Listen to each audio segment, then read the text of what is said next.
This is a current year, 2016, Tohatsu 18 horsepower 2-stroke outboard engine.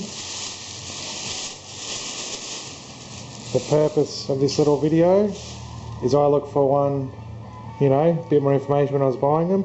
Even though I knew a lot about them, I just wanted to see what was out there about them.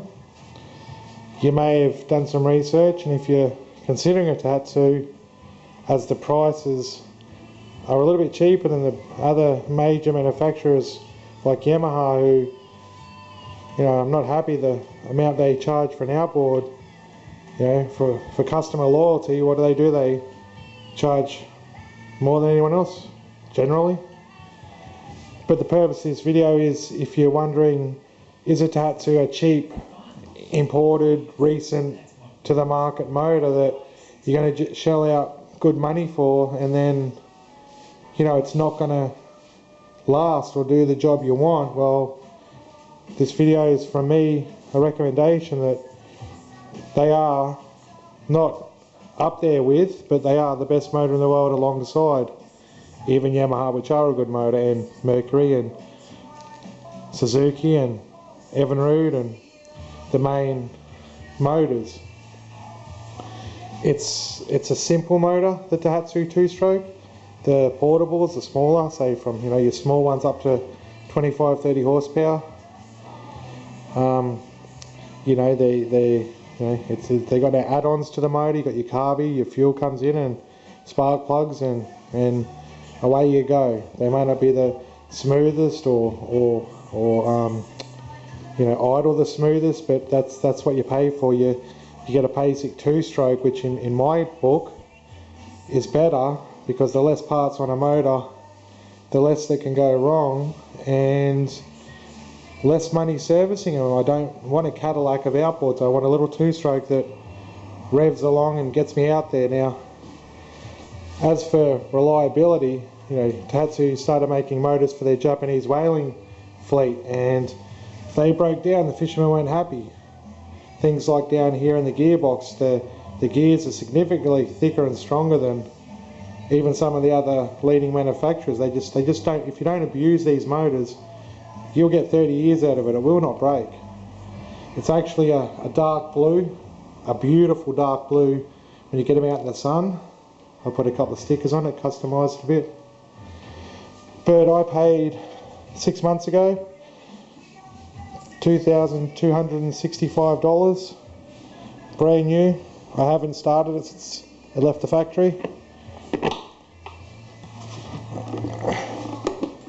And if you're tempted to buy one and the price is right compared to other outboards around this size and whatnot, then I say go for it, because they will not let you down. They're a really strong little motor. 25 years ago in my teens, I got first introduced one. A mate had a 30 on his tinny and 30 horsepower, and it was a beautiful motor. I just noticed from the moment he opened the throttle up, we took off, it just performed really well.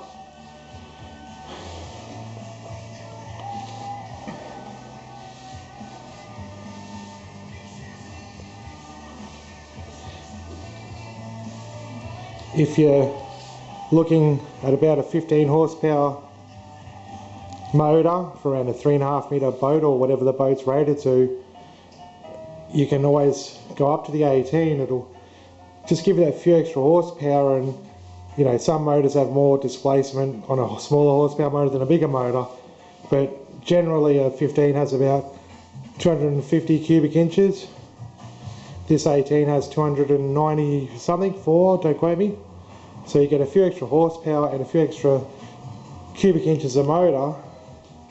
And a lot of tinnies, if you buy them new, you can negotiate with the dealer or the manufacturer to have its highest recommendation up to 18, so you're legal when you're registered. And people say to me, why not get a 20, why not get a 25? Well, if you're really ideally looking for a 15, then if you're going to get a 20, then you can get a 25, then you can get a 30. But I see it as, it's just a worked 15, and just you and your missus, or you and a couple of kids, then maybe a 15 would be plenty. But if you've got a couple of mates and you're a bit burly in weight and all your fishing gear, then it doesn't hurt to have the 18 with that little extra power. But that's the Tohatsu 18 horsepower. Simple, well priced in the market compared to a lot of other motors, and very quality made with high grade aluminium alloy, internal zinc coatings on all the waterways inside the motor to stop corrosion on the inside, strengthened gearboxes. This motor will last 30 years or until it rusts to nothing if it's looked after. So if you're thinking about getting a Tohatsu, don't be afraid. They've been around a long time. Obviously just make sure you get one from a reputable dealer. We'll have problems with a dealer than the motors these days. Just make sure they want to honour any warranty, and I say get one and get out there because they're a great motor, and if it can save you money, you are not going to be let down by it.